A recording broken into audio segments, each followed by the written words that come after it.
Kristian, thank you so much for having this conversation with me today. I'm so delighted to have you share the 3 secrets that you've already shared with me so far to help me on my video creation journey. And I just want to emphasize for the listeners that these are 3 secrets that I've personally used and really leaned into to help me get going. So with that said, let's go ahead and have you introduce yourself to those watching. Yeah, awesome, Sylvia. Thanks so much for having me. So for those of you I haven't met yet, my name is Kristian Altuve, Creative Director at 0° Story. And what our company does is we help, we partner up with you to help you earn more clients with unforgettable video. And I think at the core of it is with video storytelling, right? And I think what I would love for everyone's takeaway today is some actionable insights that you can take away to unlock your voice and get yourself out there on video, because I think it's an awesome way to really authentically build trust with people when we're interacting virtually with one another. So I'm really excited to share some tactical strategies with you all today. Let's hear secret number 1. Yeah, so the first thing is that creating the video itself is one half of the equation, and the other half is the distribution of it. So what I mean by that is, we spend this time to create a powerful message that has the potential ability to really impact someone. But if it doesn't actually reach those people, it's not going to be as effective, right? So when it comes to thinking about distribution, whether it's through paid or through organic methods, make sure that you're thinking about where, who am I talking to? Where do they spend their time? Where are they going to see it? And that way you can make sure that you're delivering this message to the person wherever they are. Mm-hmm. Wonderful. Let's hear secret number 2. So number 2 is going to be message is really the key thing here, right? So when you think about video quality or audio quality, that is much less important than having a strong message. The idea behind video editing and sound is to reinforce a message that's already strong. So as long as that's coming through clearly, you can reinforce it with messaging. But I think that's the one thing to keep on top of mind when you are thinking about creating video content. I couldn't agree more. I feel like all the times when I've seen a great storyline and narrative that emotionally connects, it trumps over the technical aspect of a video creation. So I couldn't agree more. Yeah. And you nailed it, right? Because I think it's the arc that we really connect to as a human. We are, designed to interpret story. And so, at the beginning, leading with like a value proposition or the hook that gets us to then watch the rest of the video. And then it leads us into, ideally, there's some sort of an impact or a takeaway that we should walk away with, right? So like creating with the value in mind that you want to share with someone, make sure that there's something actionable that they can walk away with at the end.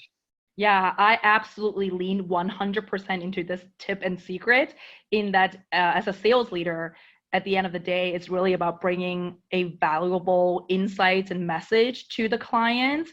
That content and the focus of that message has to be there for the benefit of the person listening and receiving the message. So spot on. Let's hear secret number 3.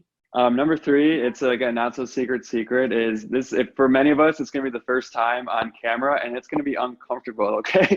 There's a weirdness when it comes to like doing something for the very first time. And one thing I do want to point out is the self-conscious narrative is going to be really loud the first time we do it. And like when I think about when I was in high school speech class and we were forced to record our presentations, I actively avoided listening to myself, because I was like, I would cringe at hearing my own voice.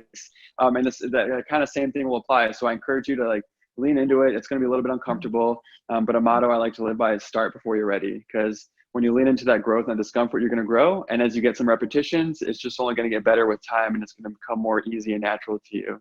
That is so timely and resonant for me right now. I've started delving into video content creation, and I have to keep reminding myself that it's about progress, not perfection, and that it's okay to, like you said, be uncomfortable and a little wonky at first. And I want to add, right, like part of that practice too is one thing we don't think about is we're trying to recreate a human experience through the camera. And so one thing that doesn't come to top of mind is actually looking at the lens of the camera. And so the person sitting on the other side watching your video, you're going to want to make that connection with them. And so if you look and focus through the lens and you feel like you're picturing yourself talking to that person, they're going to receive you, right? Because if you divert your eyes to the screen, it's going to break that connection too. There are times when I record myself and I'm tempted to look on the screen itself where my face is appearing, yet the camera, say on a phone, is slightly above that area. Yeah. What is Yeah. a tip or trick you would offer to those of us struggling with that problem? That's really just being conscious of it, honestly. Because oftentimes when we're recording a selfie video on our phones or we're in a webinar, we're going to be, that screen is there. And so we just have to train ourselves a little bit to look at the lens instead. But sometimes what's helpful for me is when I'm actually recording my own content, I will either flip my phone or use my DSLR camera so I don't see myself anywhere. And it's easier for me to just focus on the lens of the camera. Wonderful. Kristian, I know you're super generous with those of us in the Chicago community and beyond with the types of insights that you're sharing. What is something you would advise a new video content creator to do to get started and improve their game? Yeah, I learn a lot through others, right? And I think just hearing the way other people approach it is really helpful for me.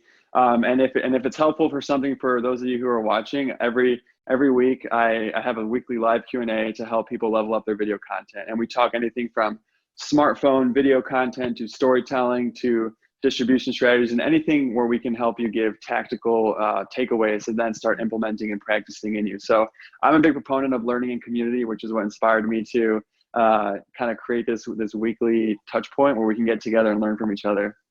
It's a great community and a great thing that you're doing. And I encourage all of you watching to join us on those conversations led by Kristian on Thursdays. And I'll make sure to tag you in this post to your LinkedIn profile where that link, I believe, is live and open for people to connect to.